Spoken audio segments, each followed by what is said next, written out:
제가 94년도에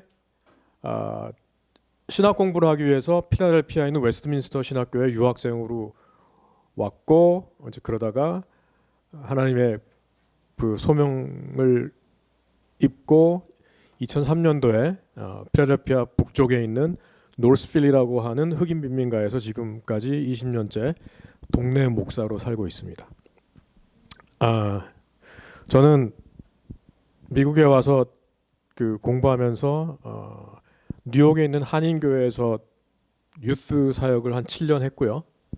그리고 템플 대학에서 3년 그 애정크트 프로페서로 강의도 했고, 또 템플 대학에서 5년 동안 그 이너버시티라는 학생 선교 단체에서 간사로 일을 했고, 그리고 2003년부터 지금까지는 계속 한국 교회가 아닌 다민족 교회에서 일을 했습니다. 그래서 어떻게 보면 일반적으로 한인들이 볼 수 없는 다양한 그 부분들을 봤고, 그리고 또 우리 어린아이들에서 대학생 청년에 이르는 친구들이 뭐 어떤 거로 고민하고 또 어려움을 겪는지도 나름 했고, 그래서 뭐 그런 제 어떤 경험을 중심으로 중독에 대해서 좀 얘기를 하려고 합니다.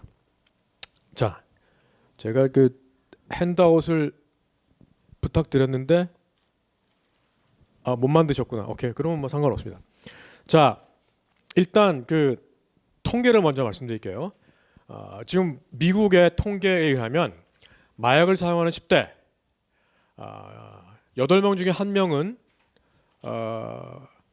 그 illicit substance, 꼭 마약은 아니지만 술과 담배와 마약을 포함한 그 나이 해선 안 되는 것들을 사용하고 있는 걸로 잡혔고요.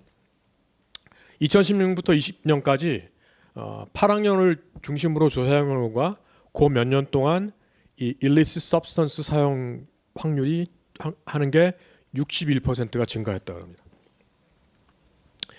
62%, 그러니까 12학년의 62%가 한 번 이상은 술을 그냥 마신 게 아니라 이렇게 필름이 끊기도록 마셔봤고, 그리고 10대의 한 50% 정도는 최소한 한 번쯤 마약을 했다는 통계가 나와 있고, 그리고 그 마약 과다 복용으로 사망하는 사람들의 11.2%가 16세에서 24세 아이들이라고 통계가 잡혔습니다. 이거는 뭐 보시는 것처럼 National Center for Drug Abuse Statistics니까 뭐 정확한 숫자라고 보시면 돼요.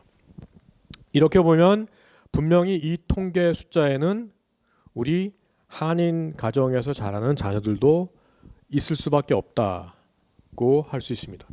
자, 여러분 아시겠지만 얼마 전에 달라스 근처에는 쇼핑몰에서 총기 사고가 있었고, 뉴송 교회 다니는 참 훌륭한 젊은 부부와 아이가 총기 사고로 희생을 당했습니다. 그렇죠? 아마 그 사건이 있기 전까지는 대부분의 우리 한인들은 미국에서 일어나는 매스 슈팅이 우리와는 상관없다고 생각을 했을 것 같아요. 그렇죠? 그래서 뭐 총기 관련 규제가 뭐 그리 큰 이슈인가, 우리는 지금 다른 이슈가 있는데라고 생각을 했을 거고,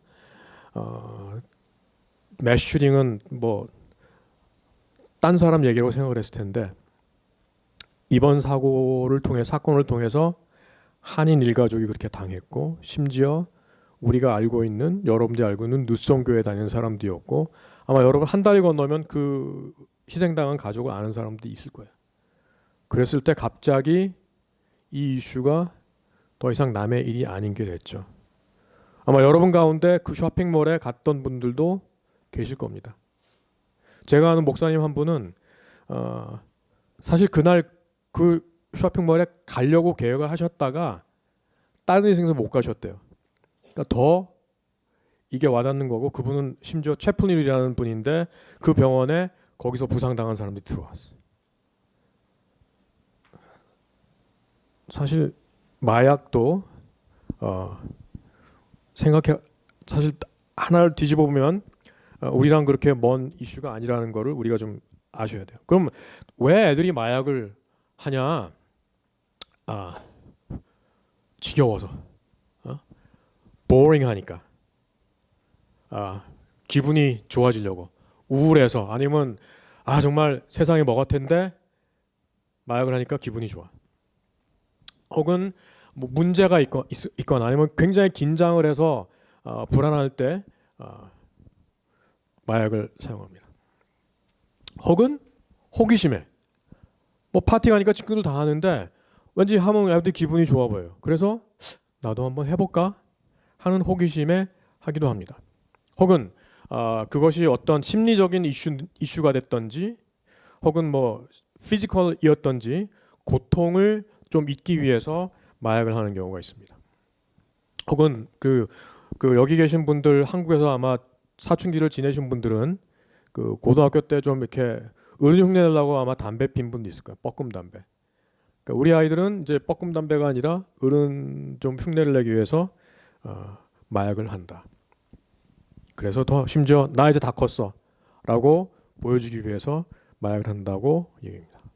혹은 아이들에게는 그 피어 프레셔나 혹은 그 소속감이 굉장히 중요하기 때문에 내가 있는 그룹에 있는 아이들이 마약을 한다 그러면 하는 겁니다. 한국에서 예를 들어서 뭐 고등학교 때 밴드부를 하거나 뭐 미술반을 할 때 갔더니 형들이 다 담배를 펴.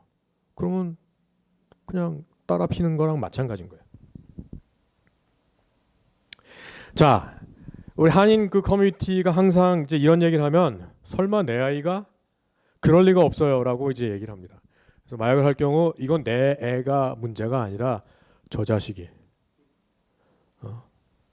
저 자식보다 심한 얘기를 쓰겠지만 교회 인고로 안 쓰겠습니다. 하여튼 저 자식 때문에 했다. 자, 어느 교회라고 말씀은 안 되겠지만 어느 교회, 동부에 있는 어느 교회에서 유스 그룹에서 마약을 돌린 경우가 있어요. 그 유스 그룹 안에 마약을 공급하는 애가 있었고 유스 그룹 안에서 누구네 부모님이 어딜 갔다, 아웃 오브 타운이다 그러면 엄마 아빠 우리 유스 그룹에도 와서 같이 저녁 먹고 놀을게요. 얼마나 좋아요. 그러면 이제 그 집에 가서 애들이 다 약을 하는 거예요.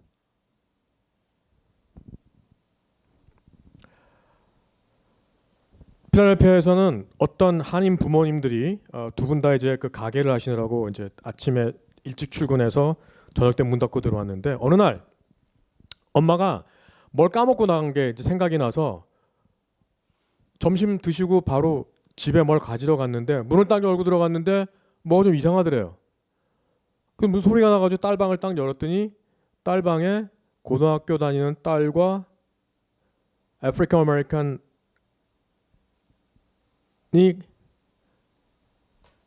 약하고 섹스를 하고 있는 거예요. 얼마나 놀랐겠어요. 그러니까 알고 보니 그런 게 처음이 아니고 같은 학교 친구랑 약을 하고 학교 째고 집에 와서 이런 거예요. 근데 엄마 아빠는 아침부터 일하고 저녁에 퇴근하니까 집에서 어떤 일을 하는지 몰랐는 거예요. 처음에는 얘가 뭐 딸을 강간했다고 생각했는데 나중에 이제 사정을 보니까 그런 건 아니고 딸은 이미 마약에 깊이 빠져 있었던 거죠.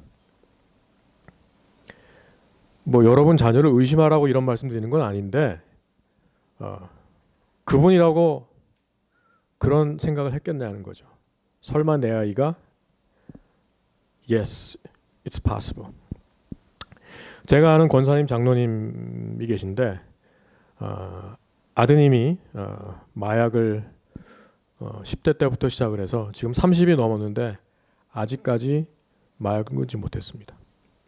그래서 처음에는 뭐 이렇게 마약 중독 치료센터도 뭐 갔다 나오고 그리고 나서 이제 엄마 아빠를 아니까 내가 정말 잘못했어 엄마 아빠 내가 회개할게. 그리고서는 나 좀 뭐 예를 들어서 교회 가까운 데 살게 아파트 좀 잡아주세요.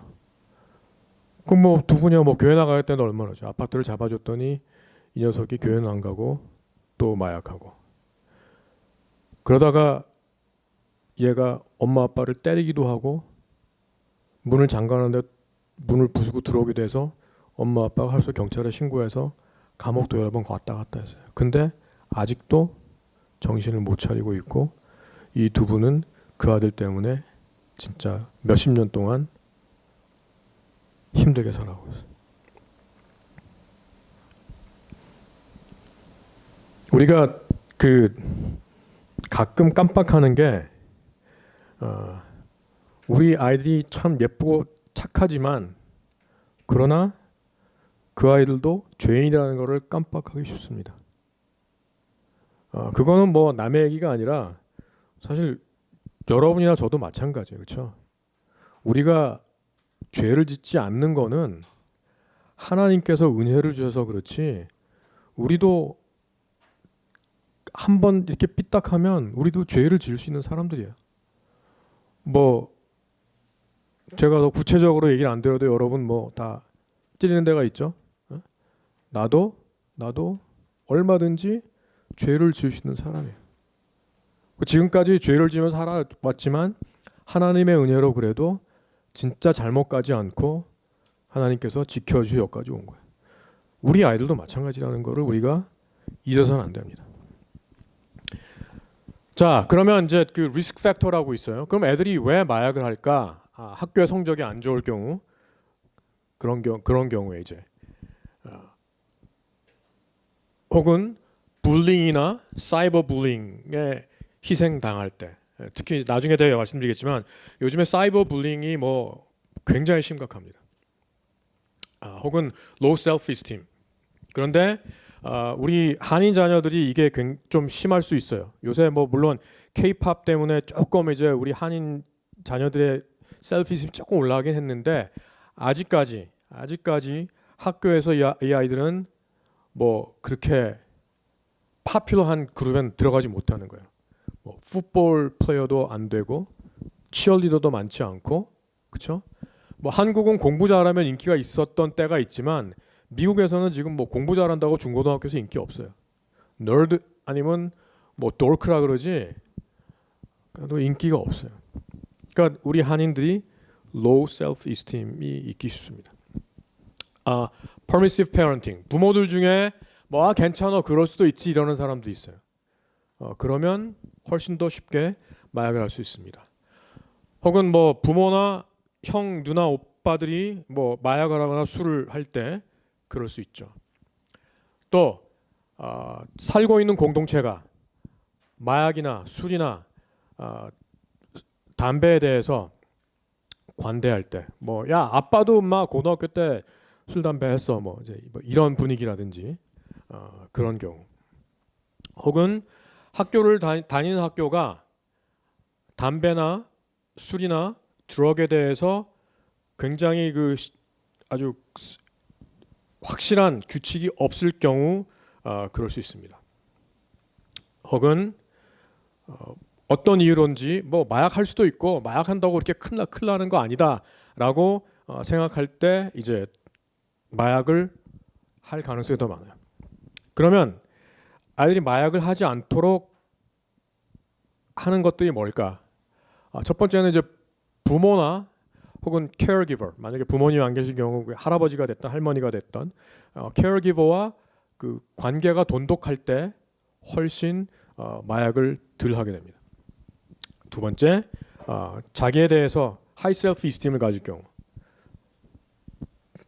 그 다음에 부모나 caregiver가 아이들과 정기적으로 마약에 대해서 이제 대화를 나눌 때, 너 해 안 해가 아니라 그런 대화가 아니고, 야 요새 들어보니까 요새 뭐 애들도 마약 한다 그러던데 너희 학교 애들은 어때? 이렇게. 혹시 네 친구들도 마약하는 애가 있냐? 야 요새는 뭐 초등학교도 마약을 한다는데 그게 맞아? 뭐 이런 식으로 지혜롭게 우회해서 물어보면 아이들이 좀 거기에 대해서 이제 경각심을 갖다는 거예요. 만약에 아이들이 이제 그 종교적인 단체, 뭐 교회, 그러니까 유스 그룹을 열심히 한다든지, 혹은 학교에 굉장히 흥미를 갖고 열심히 간다든지, 혹은 뭐 운동을 한다든지, 혹은 커뮤니티 액티비티에 잘 관여할 경우 훨씬 더 마약을 할 가능성이 떨어진다. 그리고 주변에 긍정적인 롤 모델이 있고 그분이 뭐 유스그룹 티처가 됐든 전도사님이 됐건 혹은 뭐 삼촌이 됐건 그 사람하고 시간을 보낼 때 그럴 때 훨씬 덜 한다는 겁니다. 예를 들어서 뭐 삼촌하고 친한데 삼촌 만나러 갈 때마다 삼촌이 막 줄담배 피고 병소주 마시고 이러면 어린 나이에 this must be cool. 심지어 얘가 좋아하는 경우는 나도 삼촌처럼 되고 싶어? 그러면 술, 담배 하는 거죠. 그런데 삼촌이 정말 멋있고 뭐 능력도 있고 자기한테 잘해주는데 삼촌은 술도 안 하고 담배도 안 하고 운동 열심히 하고 시간 나면 책 보고 그러면 당연히 술, 마약은 찌질이들이 하는 거라는 그 메시지가 들어가는 거예요. 그가 살고 있는 공동체가 젊은이들에게 아이들에게 술, 마약은 절대로 안 돼 라고 가르치는 것. 그리고 다니는 학교가 술과 마약에 대해서 굉장히 효율적인 규제를 하는 것. 그리고 스스로 술, 마약하면 굉장히 위험하구나라고 이제 깨달을 경우 술과 마약을 하는 가능성이 적다는 겁니다. 제가 마약에 대해서 더 구체적인 얘기는 더 이상 안 하고요. 왜냐하면 제가 마약 전문가는 아니고 저희 동네 마약 드럭 딜러들도 많고 우리 동네 마약 하는 사람들 많지만 그게 제 전문은 아닙니다. 제가 오늘 드리고 싶은 얘기는 아까도 말했지만 결국 프로텍티브가 뭐냐. 건강한 가정에서 아이들이 건강하게 자라면 당연히 마약을 안 하게 돼 있다는 거예요. 자, 지금 여기 계신 그 여자분들은 레블론이 어떤 회사인지 다 아실 거예요. 남자분들도 아시는 분이 좀 있을 텐데 레블론이 전 세계에서 가장 큰 화장품 회사 중에 하나였습니다. 그리고 지금도 드럭스토어나 타겟이나 이런 데 가면 화장품 섹션에 레블론이 쫙 있어요. 그런데 작년 여름에 레블론이 부도가 났어요. 올해 지금 다시 그 정리를 해서 회사가 좀 살아나고 있는데 작년에 부도가 나서 파산 신청에 들어갔습니다. 회사가. 지금 이 얘기하고 지금 자녀 교육하고 무슨 상관이 있나 하고 지금 물어볼 텐데 저는 상관이 있다고 생각을 합니다. 이게 부도가 난 이유를 여러분이 아셔야 돼요.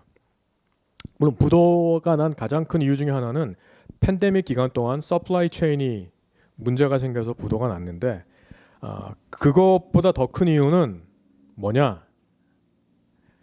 최소한 MZ 세대 그 다음 세대들은 더 이상 드럭스토어나 타겟에 가서 쇼핑을 안 한다는 거예요. 여러분 요새 10대 아이들이 화장품을 어떻게 사는지 아세요? 네? 근데 온라인인데 어떤 온라인? 아마존으로 사나요? 예? 그렇죠. 인스타그램 혹은 틱톡. 애들은 레블론이라는 브랜드를 보고 사는 게 아니라 그거를 선전하는 셀레브리티를 보고 사고 혹은 인플루언서를 보고 사고 최근에는 인플루언서가 그냥 상품만 선전하는 게 아니라 화장품 회사들이 그런 인플루언서들과 함께 계약을 맺어서 그 사람의 이름으로 화장품을 만들기 시작합니다. 그 인스타그램이나 틱톡에서 딱 보고 이거 예쁘네 그러면 클릭하면 바로 살 수 있어요. 레블론은 지금까지 전략이 뭐였냐? 이 대형 마켓, 드럭스토어에 쫙 상품을 깔았어요. 그래서 가보면 지금도 립스틱이랑 레블론이 쫙 색깔로 있어. 근데 더 이상 젊은 세대는 그렇게 하지 않는다는 거예요. 이게 벌써 제가 83학번이니까 여기 있는 분들이 좀 거의 장로님 빼고는 저보다 다 좀 후배 같은데 장로님 용서해 주십시오. 그러니까 여러분 세대만 해도 소비 패턴이 우리 자녀들하고 다른 거예요. 그렇죠? 자, 우리가 겪은 사춘기는 보통 빠르면 13세에서 한 뭐 18세쯤 시작했습니다. 뭐 가끔 주변에 사춘기를 그때 안 겪다가 40대가 돼서 사춘기 겪는 사람이 가끔 있더라고요. 그런데 우리 아이들의 사춘기는 몇 살에 시작하는지 아세요? 네? 그거보다 더 일찍 시작한대요. 통계에 의하면, 물론 이 통계는 에이시안 아메리칸보다는 뭐 그렇죠, 화이트과 아프리칸 아메리칸들이 더 많이 반영된 통계일 텐데, 지금 가장 최근 자료는 여자아이들은 8살에서 13살쯤에 사춘기가 시작되고 남자아이들은 9살에서 14살이면 사춘기가 시작된다 그래요. 지금 여러분의 자녀들은 어떻게 보면 뭐 우리 옛날에 뭐 중학생은 외계인이라 그러는데 외계인이에요, 외계인. 사춘기 시작하는 게 틀려요. 제가 아는 그 간호사가 계시는데 그분이 이제 그 특별히 그 OB/GYN 병동에서 일을 하는데, 그리고 이제 뉴저지에 좀 가난한 사람이 많은 사람 동네인데, 뭐 이건 익스트림 케이스긴 한데 9살짜리 여자애가 애를 낳는 걸 봤대요. 이거는 뭐 굉장히 지금 뭐 그 여러 가지가 많이 지금 복합된 얘기긴 한데, 어쨌든 그러니까 뭐예요? 빠른 애들은 이미 8살에 피리어드를 시작한다는 얘기죠. 그러니까 여러분이 크면서 8살, 9살에 했던 고민들을 이미 우리 아이들은 훨씬 전에 하는 거고, 여러분이 뭐 한 13살, 14살쯤에 했던 고민들을 요새 아이들은 8살, 9살에 시작한다는 거예요. 그런데 그렇다고 해서 또 이게 그럼 얘들이 빨리 크느냐? 그럼 그건 아니에요. 최근에 무슨 얘기를 하냐면 emerging adult라는 거예요. 우리 때는 예를 들어서 남자 같은 경우는 대충 뭐 대학 가고 군대 갔다 오면 어른 취급을 해줬는데, 요새는 한 18에서 30까지를 emerging adulthood, 그러니까 어른이 된 것 같은데 아직 안 됐고 한 30은 넘어야 어른 취급을 해주는. 그래서 우리 라떼는 말이야 그러는데 그거를 하면 안 되는 게, 지금은 13 is the new 24 그런 얘기를 합니다. 14 is the new 24. 아이들은 페이스북 사용 안 합니다. 여러분 아이들 중에 페이스북 하는 애 없어요. 있으면 좀 심각한 겁니다. 페이스북은 이제 공식적으로 아재들의 놀이터가 됐습니다. 통화 거의 안 해요. 그리고 문자를 주로 합니다. 그렇죠? 평균 문자 60건을 주고받는데요. 그리고 멀티태스킹 하는데 애들이 굉장히 익숙합니다. 우리는 죄송합니다. 우리는 여러분도 아마 시끄러운 카페에서 공부가 안 될 거예요. 대부분. 근데 지금의 애들은 조용한 도서관에서 공부를 못 합니다. 그 팬데믹 기간 동안 온라인 수업을 했는데 그때 그 멀티태스킹 하는 게 너무나 그 극명하게 드러났는데, 애들이 랩탑으로 줌하고 그 다음에 태블릿으로 온라인 게임 하면서 전화로 친구들하고 IM을 했어요. 동시에. 우리는 그러면 정신이 사나워서 못할 텐데 여러분의 자녀들은 이게 너무나 자연스럽습니다. 애들이 굉장히 바쁜 일정을 어린 나이부터 소화하고, 그래서 지금 스트레스가 굉장히 높아요. 스트레스를 1에서 10으로 따질 때 요즘 10대들의 평균 스트레스가 5.8이라고 합니다. 그런데 요즘 성인의, 그러니까 그러니까 미국에 사는 성인의 그 평균 스트레스 지수가 5.1이에요.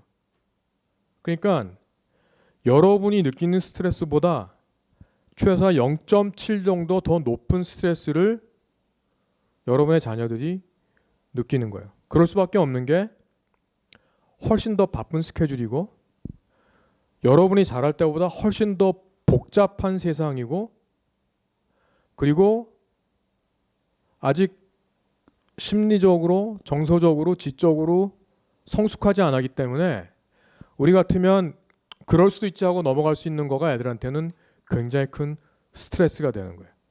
이해가 되시죠?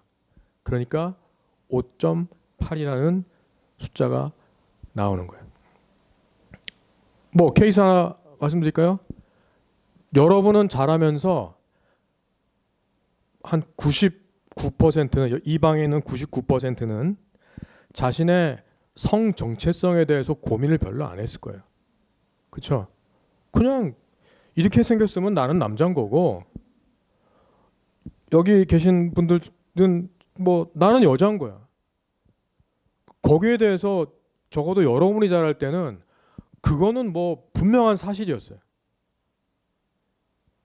근데 지금 아이들이 자라는 세상은 미국은 그렇지가 않습니다.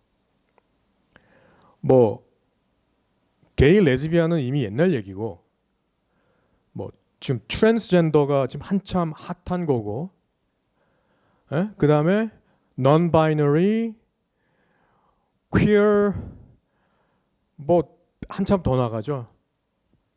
어쨌든 그런 세상인 거예요. 그러니까 그거를 애들이 사춘기 시작하는 8살, 9살 때부터 거기에 대해서 고민하기 시작하면 얼마나 스트레스가 많겠습니까?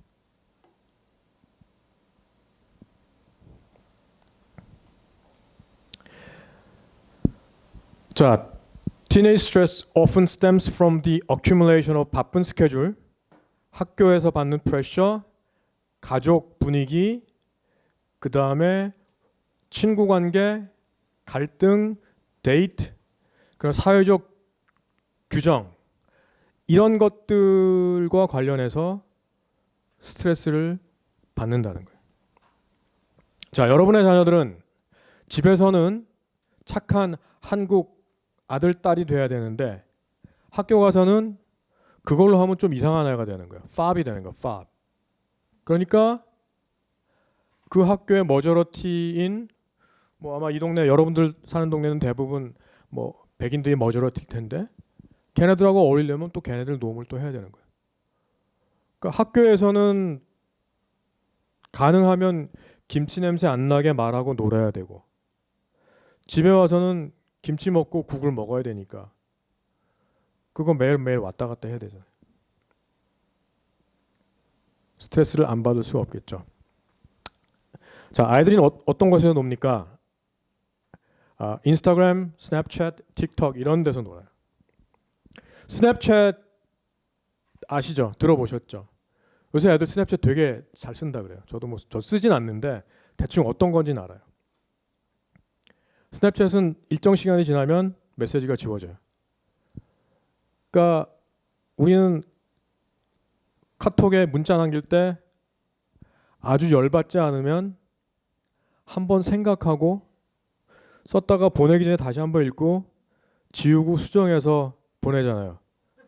안 그러면 뭐 3년 후에 누가 그거 캡처해가지고 있잖아 이랬어.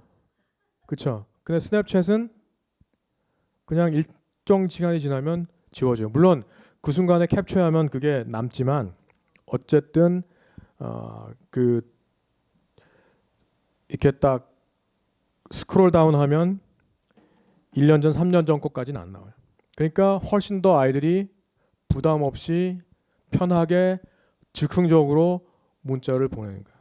그러다 보니까 아이들이 자기 뭐 엉덩이 사진도 찍어 보내기도 하고 심지어는 뭐 프라이빗 파트도 찍어 보내기도 하고 그런데 이게 지워지니까 편하게 그냥 막 하다 보니까 이게 상처가 될 수도 있겠죠. 편하지만 상처가. 그리고 이제 그 다음에 온라인 게임, 그렇죠? 혹은 온라인 게임 커뮤니티. 그래서 그 요즘 아이들 중에 그런 애 있어요. 휴가를 갔는데 식구들이 휴가를 갔는데 아빠 나 8시엔 못 나가. 왜? 나 오늘 게임하는 날이야. 근데 요즘은 애들이 그 1대1이 아니라 커뮤니티 게임을 하잖아요. 근데 거기 들어오는 애들이 미국에만 있는 게 아니에요. 베트남에서 들어오고 유럽에서 들어오고 남미에서 들어올 수 있어요. 그러면 8시에 딱 맞췄으면 내가 거길 들어가야 돼. 안 그러면 거기서 따당할 수가 있잖아요. 그만큼 아이들한테는 옆에 있는 아빠나 엄마나 형, 언니, 누나보다 이게 더 중요한 시대가 됐습니다. 그래서 이 사진 우리가 볼 때는 애들이 애벌레고 우리가 이건데 어쩌면 애들이 볼 땐 거꾸로일 수도 있죠. 에? 자기들은 지금 나비가 돼서 완전히 누리고 있는데 엄마 아빠는 아직도 페이스북 갖고 낄낄거리고 카톡 그러고 앉았고 틱톡이 뭐니 이러고 앉았고.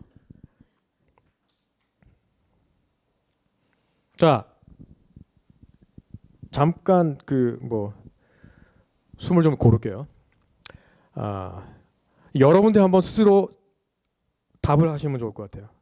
뭐 저한테 말씀하실 필요 없고 스스로에게 한번 그 답을 줘요. 여러분 지금 자녀를 위해서 뭘 염려하고 있습니까?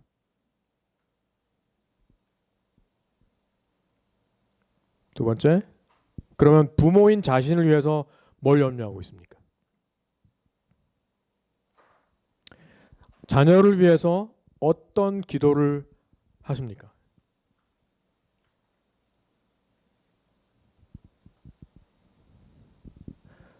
그러면 자신을 위해서는 어떤 기도를 하시나요? 그리고 여러분의 가족에게 가장 중요한 가치는 뭡니까? 제가 한 1, 2분 시간을 드릴 테니까 한번 생각을 한번 해보세요. 뭐 여러분 전화기에 있는 메모에 한번 써보시고, 그러니까 각 질문에 하나나 2개 정도를 대답을 한번 해보세요.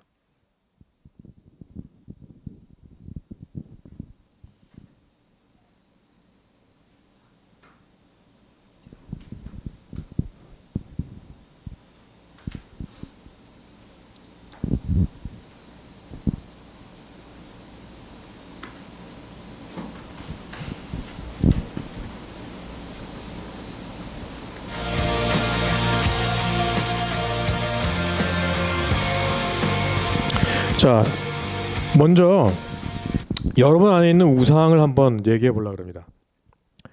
어떤 사람들은 내가 가져보지 못한 부모가 우상인 사람이 있어요. 그래서 그런 부모가 되려고 노력하는 분들이 있습니다. 뭐 비슷한 얘기인데 내가 누리지 못한 청소년기가 있는 사람이 있어요. 부모님이 너무 가난해서 나 정말 그 흔한 나이키 한번 못 신어보고 극장 개봉관 한번 못 가보고 뭐 그래서 적어도 내 자식한테만큼은 내가 누리지 못한 청소년기를 누리게 해주겠다. 혹은 나는 좋은 부모, 멋진 부모, 쿨한 부모가 되고 싶어. 근데 이게 꼭 나쁜 건 아닌데 이게 우상이 될 수 있다는 거를 여러분이 한번 생각을 해보셔야 돼요. 이거는 여러분 자녀를 위한 목표가 아니라 여러분 자신을 위한 목표라는 거예요. 이해가 되시죠? 여러분은 뭐 대부분 1세 부모라고 제가 생각을 해도 될까요? 뭐 1.5세, 2세는 안 계신 것 같아요. 그렇죠? 확실하죠? 1세 부모라고 치고, 자, 1세 부모의 안타까운 미국 사회를 모르는 부모의 한계가 있습니다. 미국 사회를 알려면 사실 여기서 태어나서 유치원부터 다녀야 돼요. 그러니까 우리가 알 수 없는 것, 뭐 아빠, 엄마, 주니어 프롬, 중고등학교 안 다녀봤으면 주니어 프롬이 뭔지 어떻게 알아? 그래서 어떤 경우는 자녀들이 부모의 선생이 되기도 합니다. 특히 뭐 부모가 정말 성인이 돼서 와서 여기서 만나서 결혼한 경우는 뭐 부모의 선생이 되죠. 요즘에는 그래도 영어를 하는 분들이 좀 늘어나긴 했지만 뭐 초창기 이민 사회에서는 뭐 아이들이 초등학교 2, 3학년만 되면 부모의 통역사, 그렇죠? 심지어 PTA 통신문도 아이가 읽고 엄마한테 읽어주고 아이가 답을 쓰고 아이가 사인을 하는 경우도 있었어요. 아마 지금도 여러분 중에 자녀들이 아빠 그거는 발음이 그게 아니고 이렇게 하는 거야 라고 가르쳐 줄 거예요. 그런데 이제 1세 부모들이 니들 때문에 이민 왔어라고 얘기를 합니다. 이거 절대로 하시면 안 돼요. 실제로 자녀 때문에 이민 온 부모는 하나도 없어요. 부모가 오고 싶어서 온 거고 자녀는 덤으로 따라온 겁니다. 그렇죠? 이 얘기처럼 2세 자녀들에게 부담이 되고 싫은 얘기가 없어요.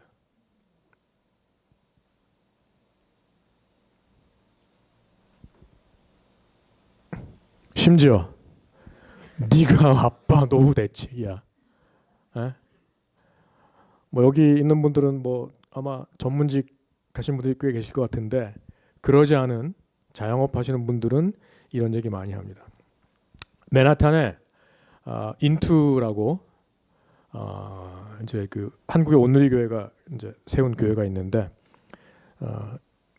거기에 이제 그 영어 예배에 2세들이 굉장히 많이 다녀요. 거기는 이제 뭐 학부생들도 있지만 이제 결혼해서 애가 있는 3, 40대들도 있는데 거기 제가 아는 친구가 다니고 있는데 저한테 얘기를 하더라고요. 거기는 이제 뭐 진짜 뭐 변호사, 의사, 그 다음에 뭐 스탁 익스체인지에서 일하는 사람들, 뭐 헤지펀드 매니저 이런 사람들이 있는데 자기가 보기에 그 자기네 그 EM 중에 절반 정도가 이 밑에 2개 때문에 계속 스트레스를 받는데요. 너희가 우리 노후 대책이야. 니들 때문에 이민 왔어. 그래서 심지어 어떤 커플은 하도 그 소리가 듣기 싫어서 캘리포니아로 이사를 갔대요. 그 정도로 힘들다. 여기 계신 분들은 이런 얘기 안 하겠지만 행여 절대로 하지 마십시오. 여러분이 선택해서 이민을 왔고 자녀들은 따라온 거고 혹은 그 다음에 자녀들이 태어난 거죠. 네. 자, 그럼 여러분의 자녀는 세컨 제너레이션인데 소위 뭐 미국에서 태어났어요. 그래서 미국 시민이에요. 영어를 뭐 완벽하게 합니다. 그래서 전화만 받으면 얘 얼굴이 우리처럼 생긴 얼굴인지 하얀 얼굴인지 구별이 안 가는 경우가 있어요. 그리고 아이들은 우리보다 훨씬 더 미국 문화에 더 익숙합니다. 그게 이제 일반적으로 한인 1세 부모들이 2세 자녀에 대해서 갖는 생각이에요. 야, 너는 여기서 태어났고, 너는 나면서부터 미국 패스포드 받았고, 너 영어도 잘하고, 너는 미국 사람이야 라고 얘기하는데 현실은 그렇지가 않아요.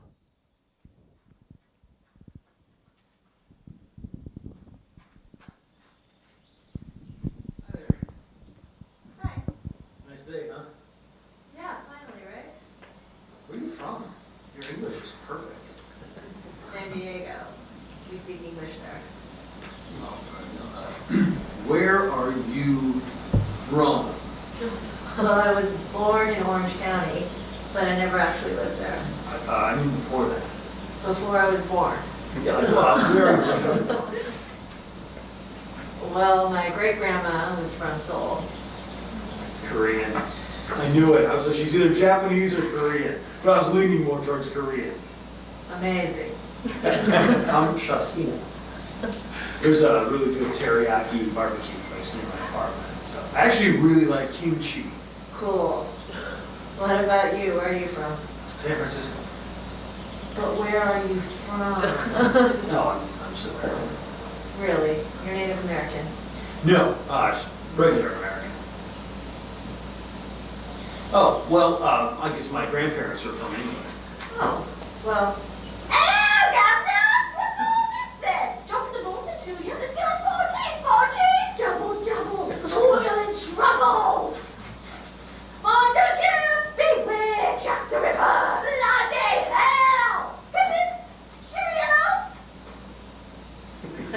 I think your people's fish and chips are amazing. Really? I'm weird? Must be a Korean thing.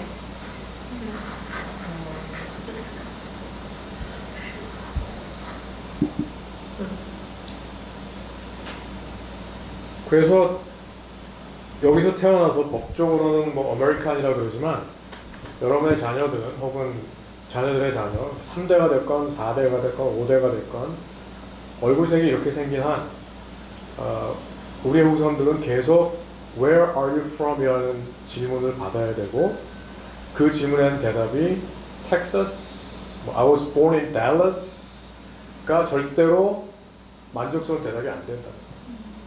버클리 대학 졸업식에서 여러 해 전에 일본인 그러니까 Japanese American 4세인가 5세가 수석적으로 했어요.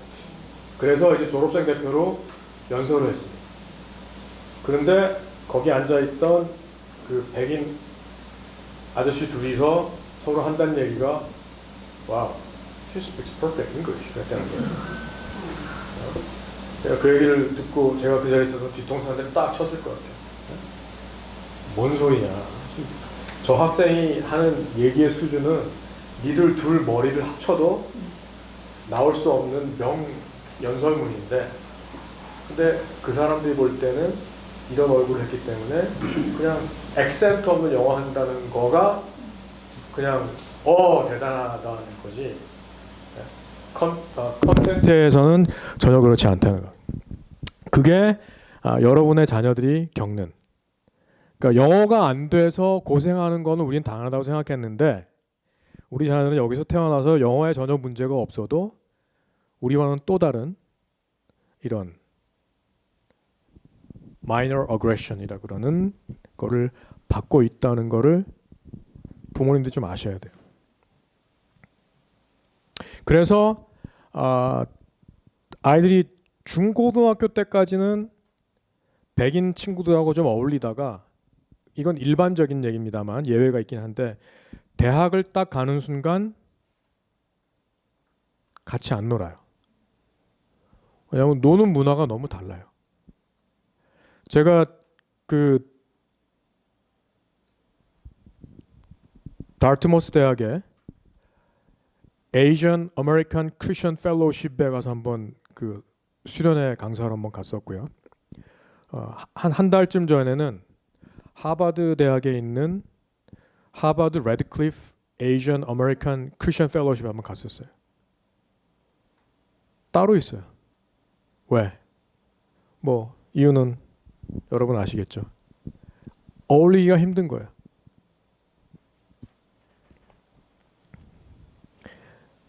그래서 어쩌면 이제 우리 2세들은 샌드위치 제너레이션인지도 모릅니다. 미국에서 태어났는데 근데 태어나 보니 부모님이 First Gen Korean Parents야. 집에서는 한국말을 하는 부모. 그리고 태어났더니 김치와 밥을 먹이는 부모.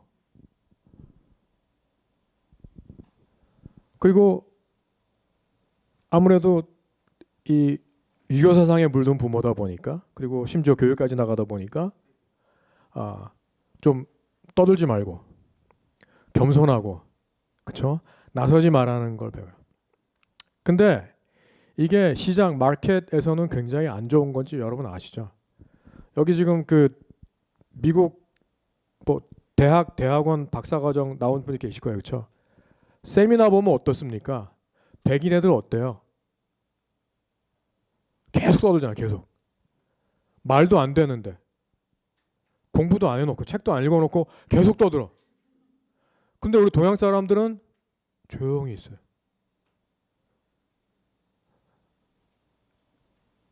그러니까 교수가 볼 때 떠드는 백인들은 그래도 뭔가 열심히 하려는 것 같고 사실 책은 다 읽어왔는데 좀 말하기도 좀 어정쩡하고 백인 애들이 하도 이렇게 어그레시브 하니까 좀 이렇게 차례를 보고 있다가 결국 아무 소리 못하고 지나가면 어떻게 되죠?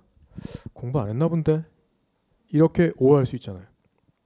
회사도 마찬가지고.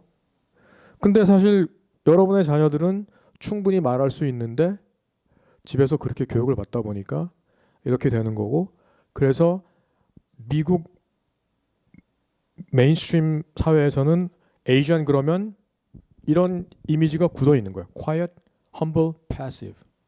이게 좋은 걸 수도 있지만 한편으로는 자신 없고 실력이 떨어지고 뭐 좀 그래. 이렇게 되는 거라는 거예요. 그래서 우리 자녀들이 Second Gen Korean American Christian이라는 게 어떤 의미를 갖는지를 우리가 좀 더 고민을 하고 자녀들을 키워야 됩니다. 자, 부모와 자녀 간의 갈등이 이제 안 생길 수가 없죠. 그 갈등의 원인이 뭐냐? 돈이 이제 가장 큰 갈등의 원인이라고 그래요. 48%. 어렸을 때는 돈을 뭐 달라, 없다 이걸 거고 좀 더 크면 너는 왜 돈을 안 벌어?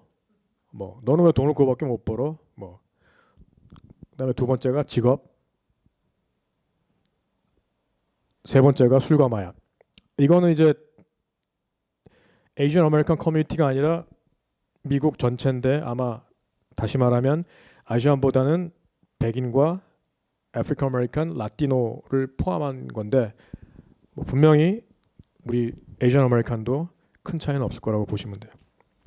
진학에 대해서 갈등이 있고 아마 한국은 그 아들이 대학 갈 때까지는 이게 가장 큰 갈등의 원인일 거예요. 그렇죠? 공부해 임마. 하버드를 못 가면 라이스라도 가야지 뭐 이러면서 네. 그렇죠? 이성관계 뭐 어렸을 때는 사귀지 마에다가 혹은 뭐 너는 왜 그런 애를 사겨? 너는 왜 한국 사람이 일본 여자를 사겨? 뭐 중국 남자를 사겨? 뭐 이런 혹은 뭐 우리 집에 흑인 데리고 올 생각하지 마. 뭐 이런 사람도 있고. 차마 말은 그렇게 못하는데 딸이 건장한 흑인 남자를 데리고 오면 이제 충격으로 쓰러져서 이제 말도 못하는 부모님도 계시고 그렇죠. 그 다음에 성관계. 그러니까 거꾸로 말하면 어떻게 되는 거죠? 갈등의 원인이 이런 거면 사실은 어려서부터 자녀들과 여기에 대해서 얘기를 해야 된다는 거야. 그러니까 거꾸로 오니까 얘기를 안 해. 그리고 갈등이 딱 터졌을 때 얘기를 합니다. 그러면 너무 늦은 거예요. 그렇죠?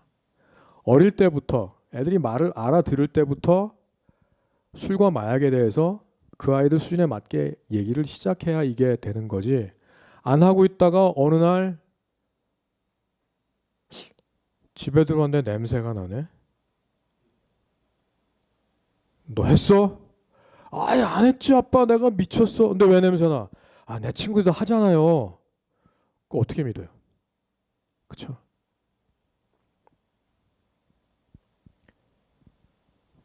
대부분의 경우 마약을 안 하는 친구들은 마약을 안 하는 아이들은 친구들도 마약을 안 해요.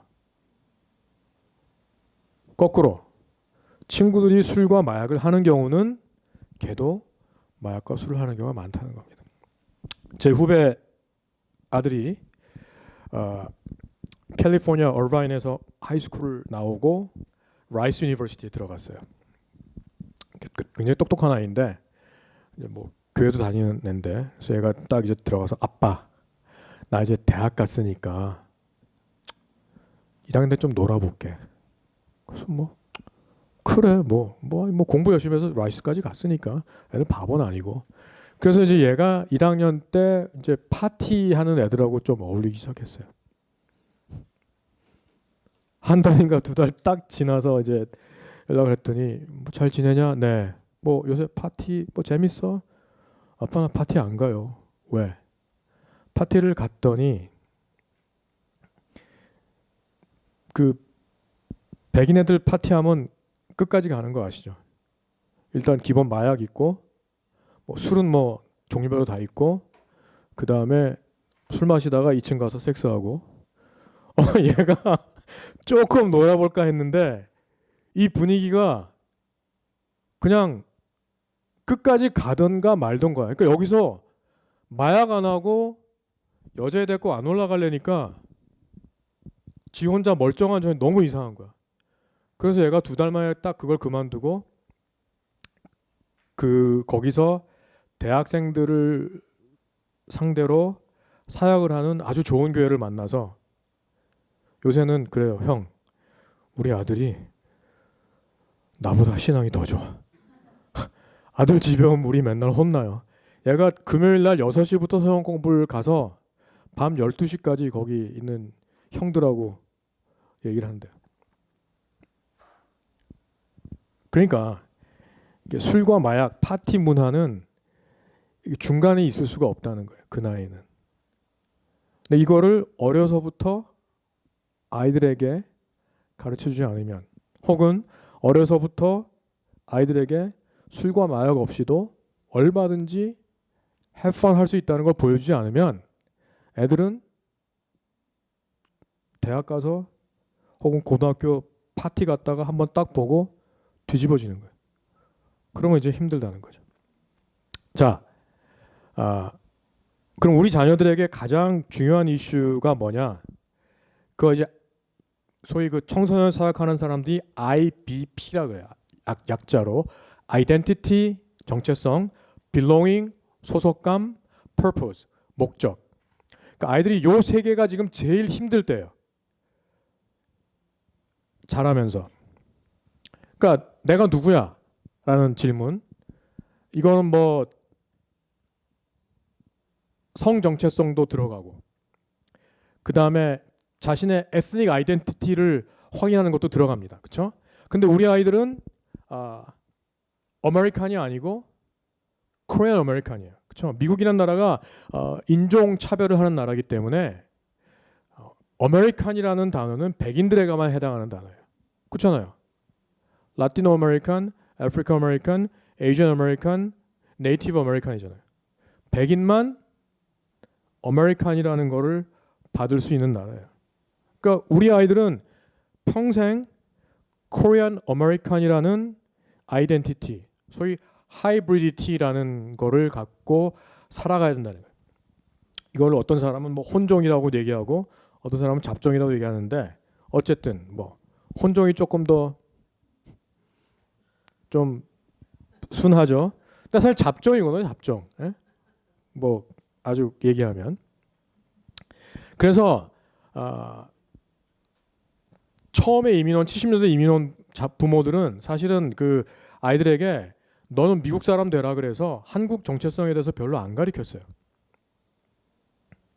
요즘에는 이제 다행히 뭐 K-팝 영향 때문에 아이들도 학교에서 이제 한국 사람이 약간 그 어깨 올라가고, 백이날이 떡볶이 먹어봤어? 그러면 우리 엄마 떡볶이 기가 막히게 만드는데 너희 집에 놀러 가도 돼? 뭐 이제 이런 게 됐어요, 다행히. 그래서 우리 2세 자녀들이 내가 한국 사람이라는 거를 조금 이제 자부심을 갖는 이제 게 됐어요. 그건 뭐 너무 감사한 건데, 어쨌든 여러분의 자녀가 뭐 하버드 예일을 나와서 뭐가 되던 어쨌든 그 아이들은 코리안 아메리칸이라는 하이브리디티를 벗어날 수 없습니다. 그렇다면 여러분의 역할은 그 아이들이 자신의 한국인이라는 거를, 그러니까 코리안 아메리칸 중에 코리안이라는 부분에 대해서 아이들이 그거를 이해하고 자기가 할 수 있는 한 수용할 수 있도록 도와주셔야 돼요.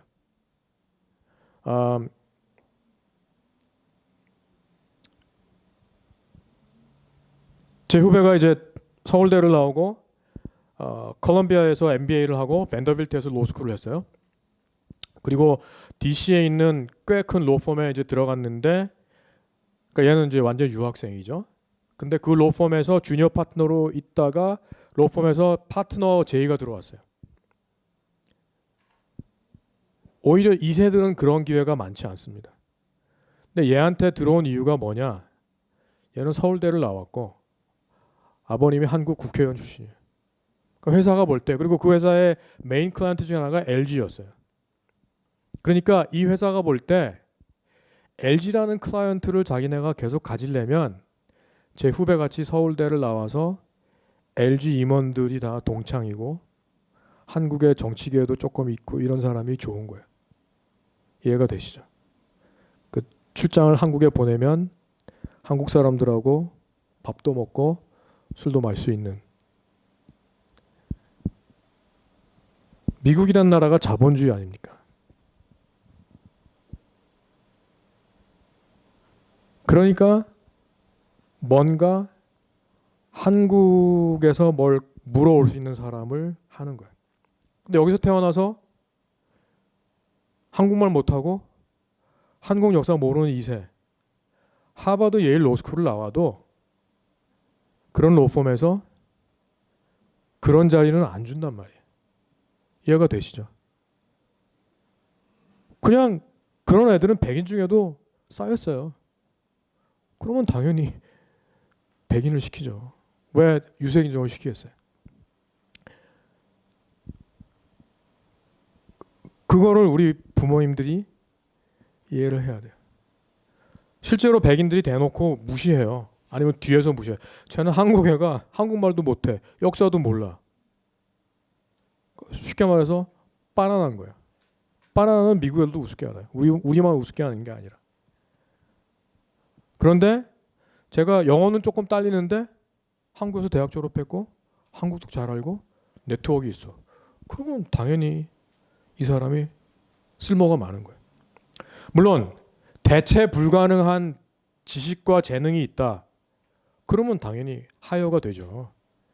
근데 그러지 않을 경우는 한국인의 정체성을 갖는 게 중요하다. 그래서 교회라는 공동체가 그래서 필요합니다. 여기 와서 애들이 일주일 내내 학교에서 자기가 마이너리티로 살다가 교회 와서 나처럼 생긴 우리 아빠 엄마처럼 생긴 사람들. 근데 교회에서 제일 대빵인 목사님도 우리 아빠처럼 생겼어. 갑자기 힘이 나는 거예요. 학교 가서 보면 힘 있는 사람들은 다 대부분 우리처럼 생긴 사람들이 아니라 백인들이거나 텍사스는 라티노거나 혹은 아프리칸 아메리칸이거든요. 근데 여기 와서 모든 게 나처럼 생긴 사람들이 하고 우리 교회 학교에 있는 다 나처럼 생겼다.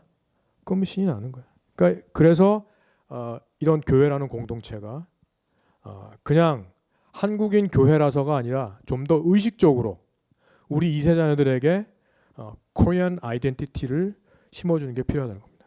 애들이 싫어하는 지겨운 한글 학교를 하시라는 얘기가 아니라 아이들이 한국 문화에 대해서 자부심을 가질 수 있도록 시편 139편에 하나님께서 나를 신묘막측하게 지으셨다는 걸 믿는다면 그 신묘막측하게 지었다는 것 중에 하나는 코리안네스도 들어있는 거거든요. 그거에 대해서 우리 아이들이 그렇게 자부심을 가질 수 있도록 할 필요가 있습니다. 그리고 그 다음에 크리스천 아이덴티티, 그렇죠? 세상은 인종차별이라는 게 존재하지만 미국에서는 어쨌든 백인이 탑이지만 하나님의 나라는 그렇지 않다는 것을 아이들에게 가르쳐 주셔야죠. 자, 목적, purpose. 아주 간단해요. What difference can I make? 내가 뭘 할 수 있지? 애들이 뭔가 할 수 있다고 느끼면 굉장히 좋아합니다. 그래서 애들이 어릴 때부터 부모들이 아이들에게 뭘 할 수 있는 그 사소한 일이라도 부탁을 하는 게 필요해요. 예를 들어서 자, 우리 저녁 먹을 건데 너 냅킨 좀 놔줄래? 그래서 냅킨을 놨을 때 참 잘했어, 땡큐. 왜냐하면 내가 그래도 뭔가 목적이 있었고 달성했잖아요. 그렇게 훈련을 하실 필요가 있습니다. 근데 이제 우리 한국 부모들이 여러분들은 안 그럴 것 같은데 항상 보면 뭐 닥터, 로이어, 파마시스트, 뭐 엔지니어, MBA 뭐 이 정도예요. 뭐 통계에 따라 다른데 미국의 잡이 자그마치 12,000개입니다. 세분하면 더 많아지는데 이거는 이제 세분하기 전이에요. 잡이 12,000개인데 우리 한국 부모들이 아는 잡이 10개가 안 돼. 에? 그러니까 그 여러분의 그 좁은 세계관을 아이들에게 이렇게 임포즈하지 말라는 거예요.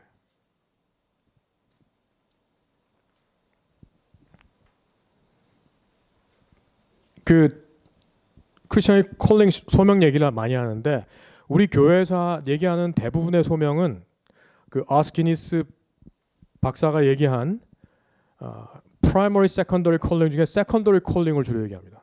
그러니까 어스키니스 박사가 얘기한 콜링은 이제 하나님의 소명인데 프라이머리 콜링은 우리가 하나님의 사람으로서 이 땅에서 하나님의 나라를 이루어가는 삶을 사는 게 프라이머리 콜링이라고 얘기를 해요. 그럼 세컨더리 콜링은 뭐냐? 그걸 하는데 하나님께서 내게 주신 재능과 나의 관심과 나의 어떤 특기들을 볼 때 그거를 나는 메디컬 닥터로 하는 거고 저분은 회계사로 하는 거고 어떤 분은 목사님으로 하는 거고 어떤 분은 전업주부로 하시는 거고 어떤 분은 엔지니어, 칼 미케닉, 파머 이런 걸 한다는 거예요. 근데 우리 보통 교회에서 소명 얘기하면 세컨더리 소명에 너무 집중하는 경우가 많다는 거예요. 그러니까 여러분들이 너 커서 닥터가 돼, 로여가 돼 이거는 세컨더리 콜링이고 사실 여러분들이 강조해야 될 거는 프라이머리 콜링에 대해서 네가 뭘 해도 좋은데 네가 좋은 일을 하고 네가 잘하는 걸 하면 좋고 그리고 그걸 통해서 하나님의 나라가 이루어지도록 내 주변에 있는 사람들이 복을 받도록 해라고 가르치는 게 중요하다고 합니다. 그래서 아메리칸 드림을 넘어서 킹덤 비전을 심어주는 게 필요합니다. 지금도 이세들이 모인 교회를 가면 그들의 대화가 아메리칸 드림에 멈춰 있는 경우가 많아요. 그래서 뭐 몇백 명씩 모이는 그래도 오래된 EM 컨그리게이션을 누가 갔는데 저보는 거 형, you know what they talk about? 내가 어떻게 알아 임마? 걔네가 점심 먹고 하는 얘기가 뭔지 알아? 맨하탄에 어디가 세일하고 지미추가 언제부터 30% 세일하고 맨하탄에 새로 열은 어느 일식당의 오마카세가 1인당 300불인데 거기가 맛이 어떻고 그 얘기만 한다는 거예요.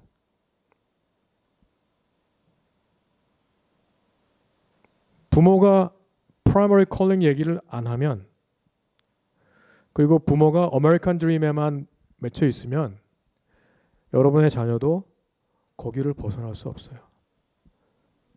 그렇지만 우리가 킹덤 비전을 얘기하기 시작하면 아이들의 삶이 바뀝니다. 세 번째, 소속감. 내가 어디에 속하지?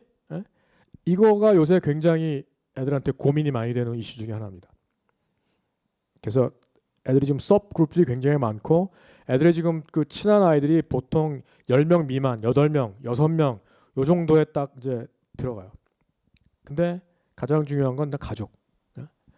You belong to us라는 거를 입으로가 아니라 여러분들이 자녀가 느낄 수 있는 방법으로 해주셔야 돼요. 학교가 아이들에게 또 소속감을 주면 좋겠죠. 다양한 커뮤니티가 있을 수 있습니다.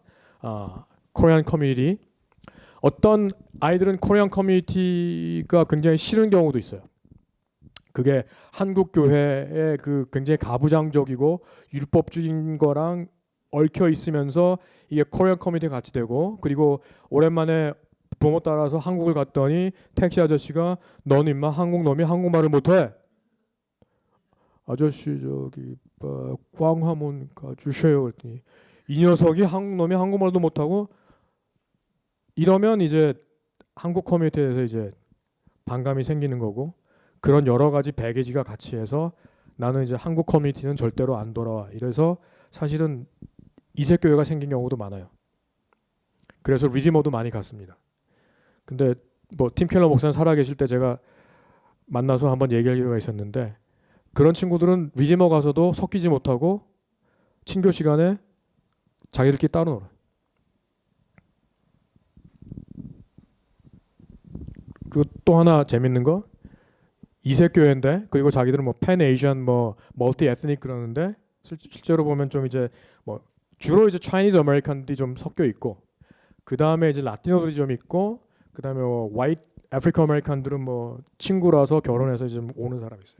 그렇긴 한데 가보는 데마다 점심 때가 되면 김밥, 떡볶이, 불고기 밥이 나오는 거예요.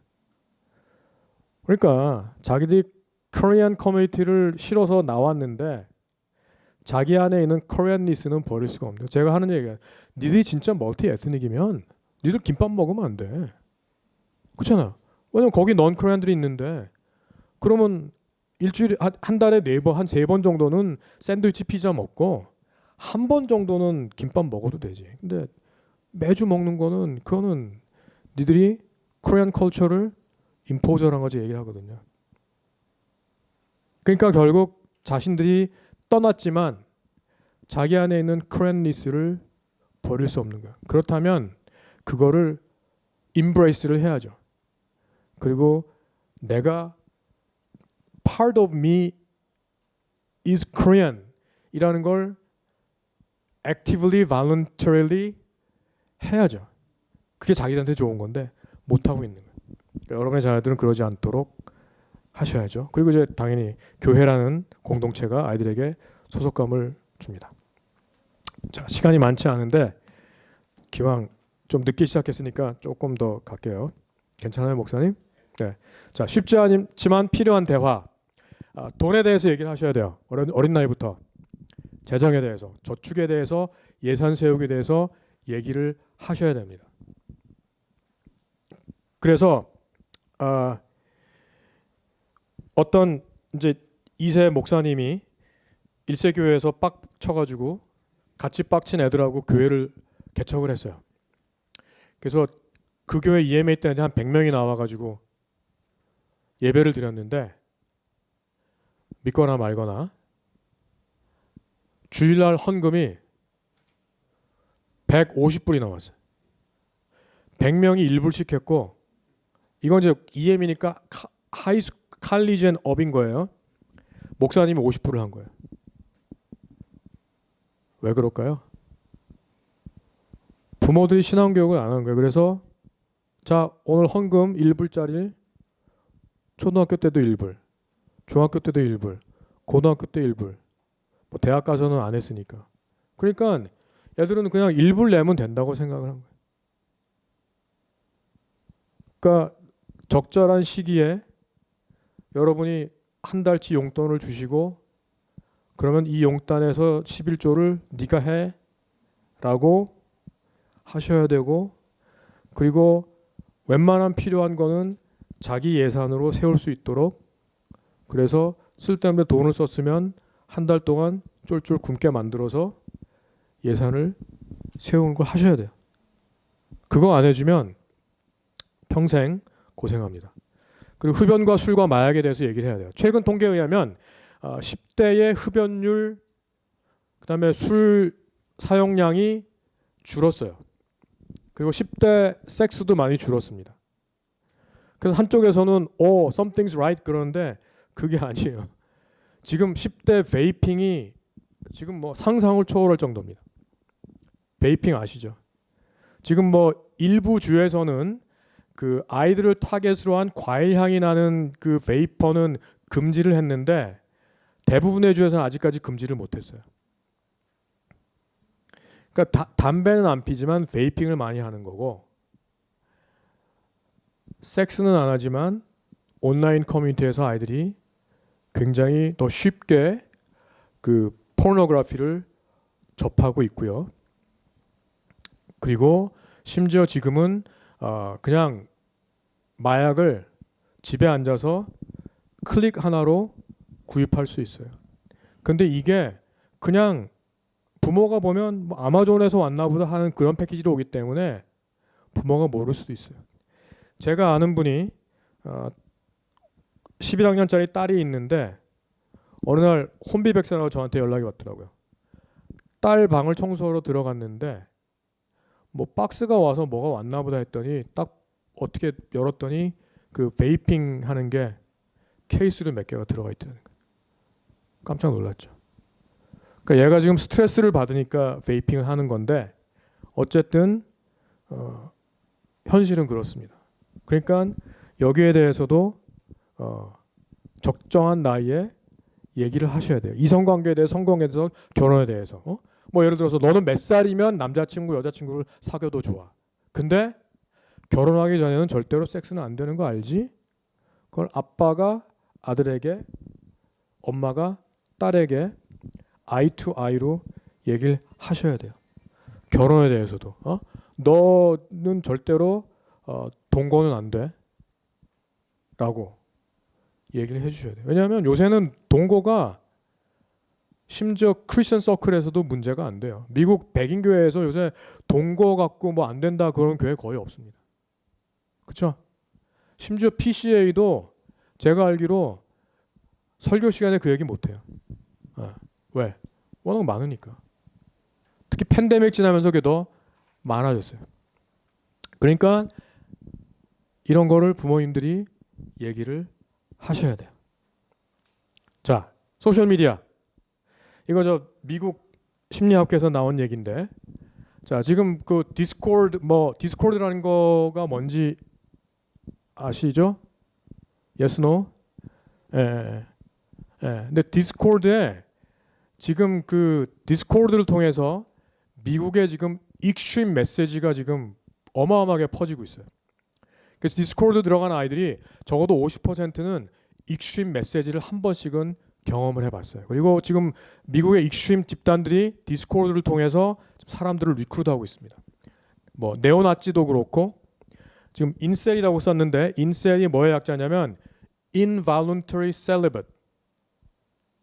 그러니까 여자한테 체인 남자들이 만든 그룹이에요.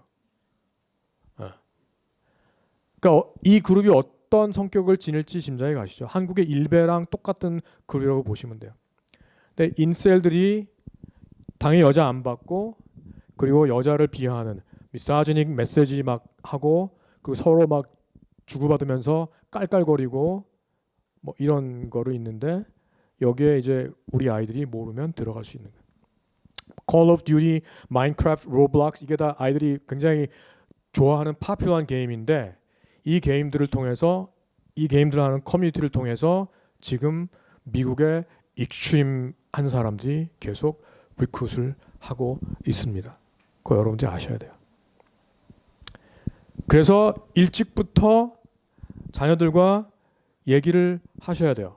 그래서 예를 들어서 무조건 9시 이후에는 스크린 다 꺼. 그리고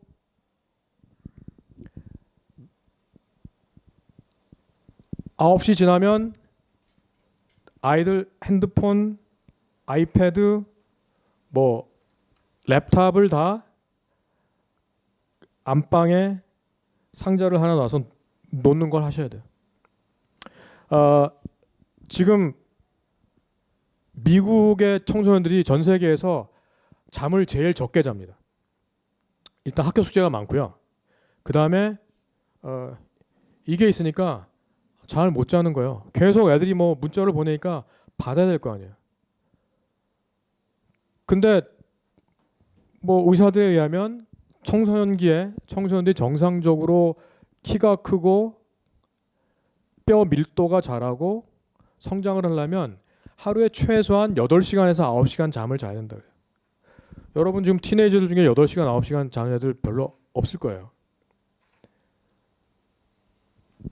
그러니까 그렇게 합당한 예를 들어서 엄마 아빠도 9시 이후엔 끌 테니까 일도 끄. 이거는 너희들을 위한 거야.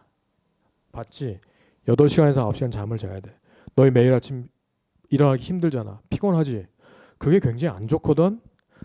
그게 담배 피고 술 마시는 것보다 더 나쁘거든. 실제로 그래요. 잠을 못 자면. 성장 호르몬이 나와야 되는데 못 나오잖아요. 그래서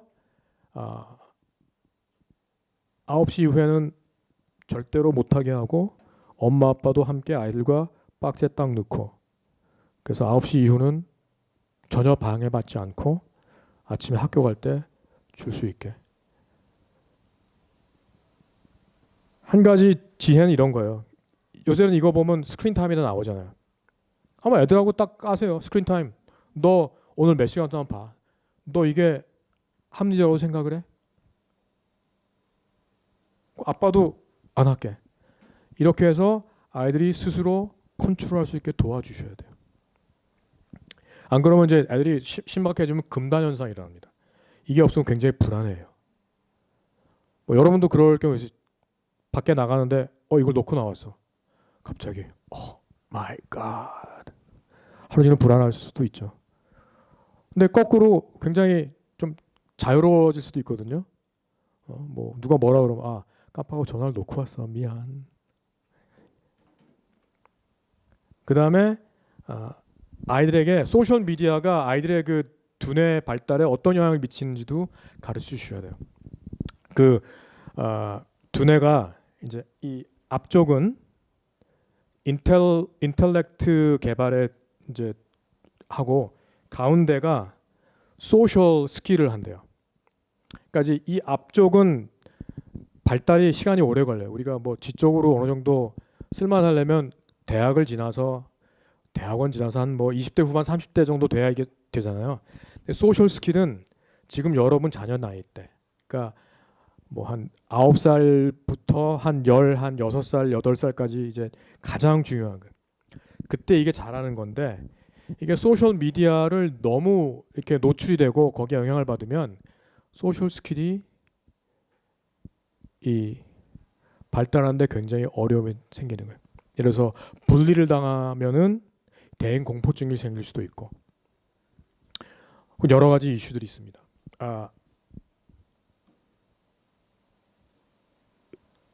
이제 그거랑 비슷한 얘기로 여러분들이 잘할 때 여러분들의 경쟁 상대는 그냥 여러분 학교의 누구였어요. 전교 탑, 공부 전교 탑, 뭐 전교에 뭐 몸매가 제일 좋은 뭐 우리 뭐 태권도부의 누구, 뭐 아니면 인물이 좋은 연극부의 누구, 이 정도였어요. 뭐 자매들도 마찬가지일 거예요. 뭐 고등학교에 뭐 누구 이거였는데, 지금 요새 아이들은 그냥 자기네 학교 애들하고 경쟁하는 게 아니라 인스타그램하고 경쟁하는 거예요. 그러니까 예쁜 아이들도 인스타에 나오는 핀란드에 사는 14살짜리 인플루언서, 그래서 화장품 회사, 신발 회사, 옷 회사, 심지어 영양식 회사까지 얘한테 스폰서를 해주는 애가 매일 인스타에 나오니까 나랑 비교가 되는 거예요. 이해가 되시죠? 스트레스 얼마나 받겠어요. 그래서 요새 젊은 어린아이들 중에 거식증 등등 바디 이미지로 고민하는 아이들이 많습니다. 여러분 따님 가진 분들은 한번 심각하게 따님하고 한번 얘기해 보세요. 고민 안 한다 그러면 거짓말이에요. 안 할 수가 없어요. 애들이 다 보고 얘 너무 예뻐, Ain't she pretty? 그럼 뭐야 나는?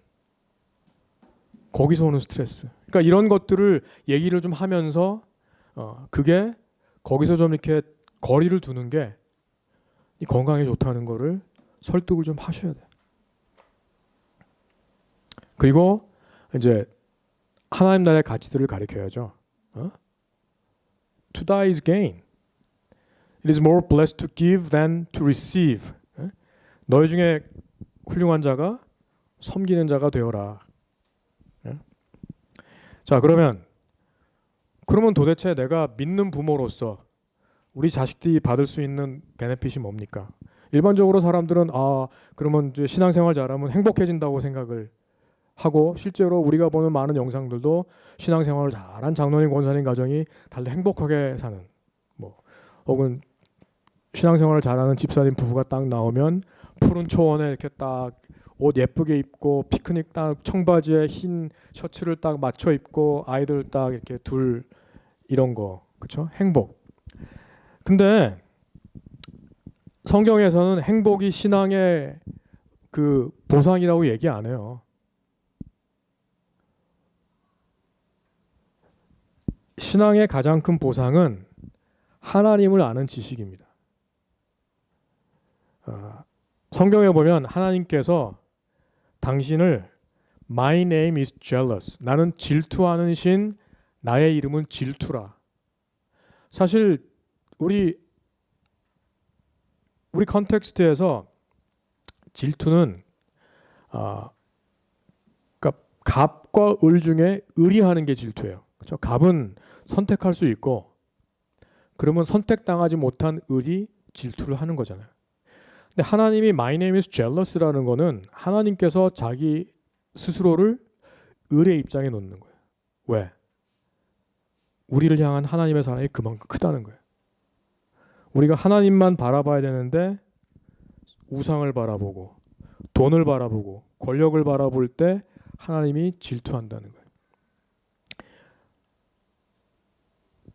뭐 신앙생활 잘하면 행복할 수도 있어요. 그런데 행복이 목표가 아니라는 걸 좀 여러분이 이해하셨으면 좋겠어요. 하나님은 우리 삶에 일어나는 모든 것들, 그게 뭐 성공이 될 수도 있고 실패가 될 수도 있고 질병이 될 수도 있고 병이 낫는 것도 있고 뭐가 있지만 모든 거를 사용해서 우리를 하나님께 가까이 이끌려고 하십니다. 하나님의 목표는 그거예요. 네가 아프건 네가 잘 나가건 네가 실패를 했건 그걸 통해서 어쨌든지 하나님은 네가 나에게 한 걸음 더 가까이 오도록 하는 게 하나님의 목표예요. 그걸 우리가 이해를 해야 돼요. 그래야 내 삶의 목표도 바로 생기는 거고 그래야 내 자녀들도 그들이 가야 할 길을 부모가 제대로 인도할 수 있다는 겁니다. 자, 신앙의 유산, 부모의 삶과 가치관이에요.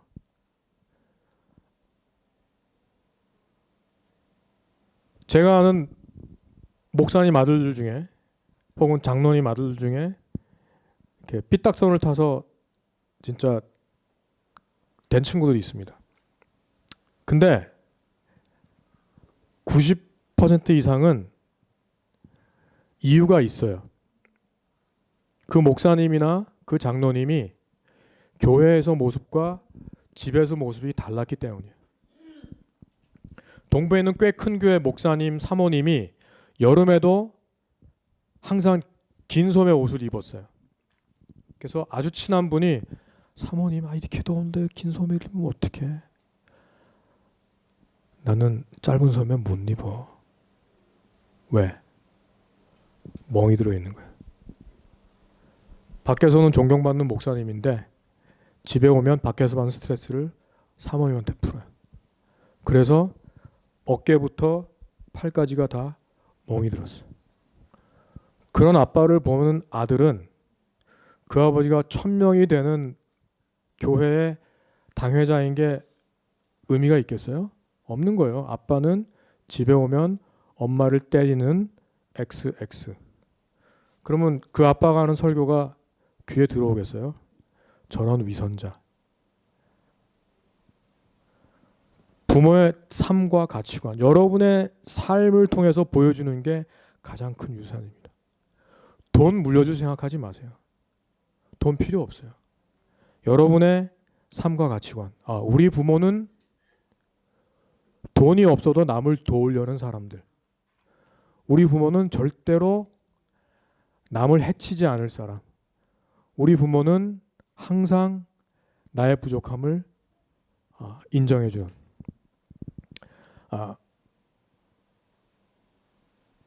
이런 통계가 또 있어요. 아버지 역할이 중요하다. 그러니까 자녀가 신앙생활을 10대에서 집을 떠나서 대학을 갔다가 직장을 얻을 때까지 계속하기 하는 데는 아버지의 역할이 중요하다. 물론 다른 통계에 의하면은 어머니의 신앙이 중요하다는 얘기도 있는데 요거는 이제 약간 그 다른 측면을 강조한다고 생각을 해요. 그런데 계속 자녀들이 신앙생활을 이어나가는 경우 아버지가 신앙생활을 계속했을 경우는 자녀들 71%가 신앙을 계속 유지하고요. 통계적으로. 아버지는 신앙생활을 안 했는데 어머니가 계속 신앙생활을 꾸준하게 하셨다 할 경우 자녀들의 46%만 신앙생활을 계속했다는 거예요. 그만큼 아버지의 역할이 중요하다. 그러니까 여기 계신 아버지들 그렇게 알고 하십시오. 희생과 봉사를 일상화를 해야죠. 제가 만난 분 중에 이제 그 알론소 맥도날드라는 분이 있는데 이분은 맥킨지라는 컨설팅 회사의 유럽 총괄 대표를 지냈고 그리고 맥켄지 인터내셔널 총괄 대표를 지냈고 지미 카터 대통령 때 백악관에서 일을 했던 분이고 그리고 나와서 포춘 500 그룹을 만들었던 분이에요. 나중에 뭐 알론소 맥도날드 치면서 다 나오는데 그 정도면 이분이 뭐 어디쯤 있는 분인지 알겠죠. 근데 이분이 저한테 그러더라고요. 자기는 아이들한테 용돈을 준 적이 한 번도 없대요.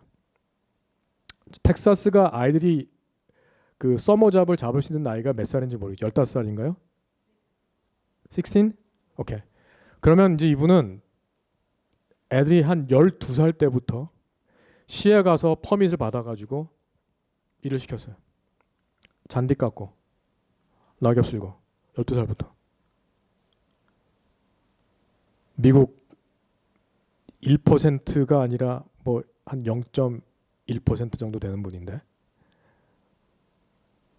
그래서 지들이 돈 벌어서 자기들이 알아서 쓰게 했어요. 그런데 이 자녀들이 대학을 가더니 그러더라고요. 아빠, 세상에, 나는 사람들이 그렇게 돈을 막 쓰는지 몰랐어. 어? 그러니까 자기들이 볼 때 자기네 아버지 회사 직원 같은 정도 가진 애들이, 그런 부모로 된 애들이 겁 없이 크레딧 카드로 막 긁고 그러는 거야. 그러면서 아빠 thank you so much. 얘는 이미 12살 때부터 용돈이 했기 때문에 절대로 돈을 허비를 안 하는 거야. 물론 이제 대학 졸업하고 아빠가 뭐 주식 나눠줬죠. 근데 그게 중요한 게 아니라 이미 주식을 나눠줬을 때는 그만큼 훈련이 돼 있다. 제 친구, 제가 아는 미국 목사, PCA 목사인데 백인이에요. 아들이 이제 그 고등학교 12학년 때 제가 이제 이 집에 놀러 갔어요. 그래서 뭐 아이 보고 뭐 이제 대학 어디 갈 거야 했더니 자기가 뭐 몇 군데 했는데 그 이때 이 친구가, 제 친구가 몬태나에서 이제 교회를 개척했어요. 몬태나 주립대학을 가게 됐대요. 그래? 자기가 이제 일단 실력이 어느 정도 되냐 알아보기 위해서 스탠포드에 일단도 냈고, 그러니까 스탠포드에서 이제 통지를 받았으니까 뭐 내가 머리가 나쁘진 않구나 확인을 했고, 근데 빌링스에 있는 몬태나 주립대학을 가게 됐대요. 그래서 왜? 그랬더니 일단 그 인스테이트니까 등록금 할인을 받고, 그 다음에 자기한테 가장 중요한 거는 자기가 4년 동안 대학 다닐 때 다닐 교회가 중요한데, 빌링스에 있는 PCA 교회에 자기 할아버지가 장로님이에요. 그리고 아빠가 신학 공부하기 전에는 빌링스 하면서 그 교회를 다녔어요. 그러니까 자기가 빌링스에 있는 이 대학을 가면 할아버지가 장로로 있는 교회를 다니고, 여기는 이미 그 아빠 친구, 뭐 내가 어렸을 때 주일학교 친구 다 있는 거야. 그러니까 4년 동안 내가 여기서 영적으로 충분히 양육을 받을 수 있다. 또 하나, 아빠가 교회를 개척해서 지금 일손이 모자란데, 빌링스에서 아빠가 교회를 개척했던 그 갑자기 동네 이름 생각이 안 나네요. 그 몬태나 대학에 있는 때까지는 차로 3시간이에요. 그래서 급하면 자기가 주말에 차를 타고 가서 아빠를 도와주고 올 수도 있다. 제가 그 얘기를 듣고 감동을 먹었습니다. 한국 부모 같으면 99.9%는 미쳤어 임마? 당연히 스탠포드 가야지. 등록금 아빠가 빚이라도 내서 줄게. 스탠포드 가. 야, 스탠포드에 교회가 없겠어? 라고 그랬겠죠.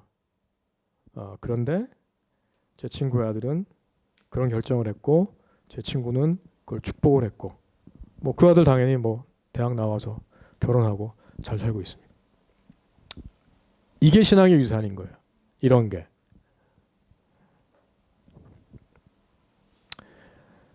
자, 그래서 이제 뭐 결론, 성숙한 부모가 먼저입니다. 내가 먼저 성숙해 줘야 돼요. 그러니까 자식은 보는 만큼 잘하는 거야. 그러니까 성숙한 부모. 그래서 오늘 부부가 오신 분들 계시면 한번 집에 가서 우리는 지금 얼마나 성숙하게 살고 있나, 자녀들의 필요를 확인하세요. 그 자녀들에게 물어봤대요. 너 부모한테 원하는 게 뭐야? 가장 많이 원하는 게 이거예요. 돈을 더 많이 벌어 나랑 더 놀아줘가 아니라, 엄마 아빠가 스트레스 덜 받고 덜 피곤했으면 좋겠어요. 그거를 가장 많이 원했답니다. FOMO로부터 좀 자유로워지셨어. Fear of missing out. 우리 그 이민자들 가운데 이런 게 좀 있어요. 한 3년 전에 4년 전에 필라델피아에서 어떤 한인 2세가 하버드를 갔어요. 근데 얘는 대부분의 한인 2세들이 스포츠를 할 경우 배구나 아니면 뭐 레슬링 같은 걸 주로 하는데 남자애들이 얘는 수영을 했어요. 그래서 그 소문이 쫙 퍼지면서 갑자기 필라델피아 주변에 있는 하이스쿨 다니는 남자애들이 다 수영팀에 조인을 했습니다. 뭐 그런 예가 비일비재하죠. 근데 fear of missing out 별거 아니에요. missing out 해도 돼요. 너무 이렇게 다 잘하려고 하지 마세요. 그래봤자 아이들 스트레스만 받고 피곤하고 부모 자식 의만 상합니다. 그리고 가능하면 자녀의 소통 방식으로 한번 소통을 해보세요. 전화를 거는 대신 IM 메시지로 하고 너 왜 전화했는데 안 받았어? 라고 제발 하지 마세요. 요즘 애들 전화 안 해하고 안 받아요. 문자를 보내세요. 또 문자 했는데 왜 바로 대답 안 해? 요즘 애들 그래요. 요즘 애들뿐만 아니라 3, 40대도 그렇습니다. 제가 아는 3, 40대들도 문자 바로 안 해요. 자기가 딱 물어보고 내가 대답 딱 하면 바로 받는데 그 다음에 팔로우업을 하면 또 안 해. 분명히 지금 이거 하고 있는데. 그런 거예요. 그걸 갖고 뭐 예의가 없다느니 건방지느니 이기적이라니 하는 것 자체가 꼰대입니다. 그냥 우리 자녀들은 우리와는 굉장히 다른 룰에 이미 익숙해져 있고 걔네들 사회에서는 그게 괜찮은 거예요. 그러니까 부모님들도 그렇게 하시면 돼요. 물론 룰은 만들어야 되겠죠. 자, 이거는 emergency니까 그게 무슨 뭐 특별한 phrase가 됐건 뭐 특별한 뭐 사인이 됐건 이건 emergency니까 이거는 니들이 무조건 해야 돼. 그 정도 할 수 있죠. 그리고 이제 그거를 몇 번 이제 시행착오를 거쳐서 아이들이 이거 안 했더니 나한테 굉장히 손해가 되더라는 거를 하게 해주면 되는 거예요. 하지만 자녀의 소통 방식으로 뭐 최근에 신문에 난 적 있죠. 한 엄마가 아이랑 소통하기 위해서 게임을 배워서 그렇죠? 아마 로블록스였을 거예요. 그래서 로블록스 안에서 아들과 이렇게 소통을 하는 뭐 일단 아이들한테는 그 제스처만으로도 기특합니다. 우리 엄마 귀엽다, 그렇죠? 그리고 일상을 벗어난 시간을 좀 가져보세요. 뭐 데이트라는 말이 좀 그럴 수 있는데 뭐 데이트라는 말 쓸 수 있잖아요. 아빠가 딸 하나 데리고 오늘 이번 주 토요일 아빠랑 데이트하자. 그래서 딸이 원하는 걸 해주는 거예요. 뭐 쇼핑을 하던 먹고 싶은 걸 먹건 또는 엄마가 아들을 데리고 또 엄마가 딸을 데리고 아빠가 아들을 데리고 데이트할 수 있죠. 그래서 좀 그런 날은 아빠도 좀 옷을 좀 차려입고 애도 플립플랍에 반바지가 아니라 조금 이렇게 차려입고 레스토랑도 좀 근사한 데 가서 뭐 이런 그래서 약간 뭐 내도 좀 어른 취급을 받네라는 그래서 아빠가 나를 애라고 너무 무시하지 않는구나 엄마가 나를 애라고 그런 느낌이 들 수 있도록 데이트 해보세요. 캠핑 같은 거 캠핑 좋습니다. 왜? 우리 이건 어른도 마찬가지인데 우리가 그 일상을 벗어난 환경에 가면 그 우리가 평소에 긴장하고 있던 게 풀리고 소위 방어하기 위해 했던 그 디펜스 메커니즘이 딱 이렇게 내려와요. 그러면 텐트 치고 아니면 뭐 텐트 치기 힘들면 뭐 캐빈을 빌려서 짐 놓고 뭐 침대 친구 정리하고 저녁 먹고 그다음에 제일 하이라이트가 이제 캠파이어죠. 불멍을 딱 하는 거예요. 불멍하고 앉아서 뭐 그냥 같이 뭐 음악 듣고 있다가 뭐 거기서 이제 얘기를 하면 평소에는 아빠 그런 얘기 왜 해 하던 애가 얘기를 듣거나 자기 얘기를 하기 시작합니다. 세팅이 다르니까. 그렇게 해서 평소에 좀 하기 힘들거나 좀 이렇게 어색하거나 그런 대화들을 끌어나갈 수 있어요. 10대 아이들도 그런 세팅에서는 얘기를 합니다. 좀 더 나가면 뭐 여행을 가시면 더 좋죠. 관광이 아니고 여행, 그렇죠? 관광과 여행의 차이는 아시죠? 여행을 한번 가시는 거예요. 그래서 뭐 아까도 얘기했지만 재산 물려줄 생각하지 마시고 차라리 아이들 어릴 때 여행을 가세요. 그래서 제가 추천하는 거는 1년은 미국이 아닌 다른 곳, 그러니까 뭐 유럽의 어느 나라가 될 수도 있고 1년은 미국이 아닌 그러나 미국보다 훨씬 가난한 다른 나라. 그래서 예를 들어서 유럽이 미국처럼 레이시즘이 심하지 않다는 거를 아이들이 한번 할 필요가 있고, 또 때로는 예를 들어서 뭐 베트남이나 캄보디아나 아프리카 같은 데 가서 너희가 상대적으로 가난하다고 생각을 했을 텐데 진짜 가난한 사람들이 어떻게 사는지, 근데 그 사람들이 또 우리보다 행복하게 사는지를 애들이 한번 봐야 돼요. 그렇게 하면 엄마 아빠가 잔소리를 안 해도 아이들이 직접 삶으로 보면서 조금씩 생각이 바뀌기 시작합니다. 그랬을 때 이제 뭐 캠핑 가서 툭 던진 얘기가 아이들의 가치관을 바꿔놓을 수 있죠. 그리고 칭찬의 언어를 바꿀 필요가 있어요. 특히 이제 어린 아이들, 뭐 지금 뭐 큰 아이들도 마찬가지인데 우리 칭찬의 언어가 너무나 전통적 성 역할 혹은 섹시스트예요. 그래서 여자애들한테는 아이고 예뻐라, 아이고 착해라, 아이고 얌전해라. 남자애들한테는 씩씩해, 똑똑해, 멋있어. 그럼 이건 뭐예요? 똑똑하지 않으면 너는 빙신이고 예쁘지 않으면 너는 아무것도 아니야라는 메시지를 던지는 거거든요.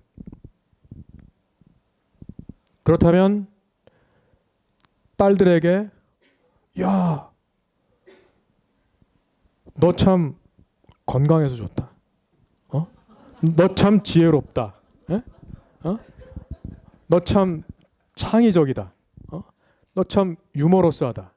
그러니까 외모에 너무 집착하지 않고 그의 인성을 인정하고 격려하는 칭찬을 한다면 우리 아이들이 지나치게 외모에 집착하거나 혹은 지나치게 어떤 픽스된 젠더 롤에 갇히지 않겠죠. 자, 마지막. 근데 결국 공식은 없습니다. 그렇죠? 공식은 없어요. 사람마다 틀리고 패밀리 다이내믹이 다 틀려요. 그래서 결국 하나님을 신뢰해야 되고 그 다음에 인내해야 돼요. 사실 우리가 할 수 있는 거는 굉장히 제한되어 있습니다. 결국 하나님께서 하셔야 돼요. 우리는 대충 하나님과 자녀 간의 중간 메신저로 생각하시면 돼요. 그래서 결국 하나님께서 역사를 하셔야 되는 거죠. 그래서 당장 결과가 안 나타난다고 너무 조급해하지 마시고 기도하면서 기다려 주셔야죠. 그리고 겸손하게, 그렇죠? 자녀를 보고 빡이 딱 치는 순간 하나님이 지금 나를 보시면 내가 이놈 때문에 빡치는 것보다 한 100배는 빡치시겠지라고 생각을 딱 하시면 갑자기 이렇게 현타가 오면서 겸손할 수 있어요. 그렇죠? 겸손할 수 있어요. 겸손해야 돼요. 그리고 내가 할 수 있는 게 별로 없다는 거 인정하셔야 돼요. 그리고 우리가 그래도 위로받을 수 있는 거는 하나님이 우리의 부모님이라는 것. 그래서 내게 선물로 주신 아이고 우리 부부에게 맡겨주신 아이지만 결국 이 아이를 양육하실 분은 하나님이시다. 그러니까 두려움이 아닌 기대감으로, 그렇죠?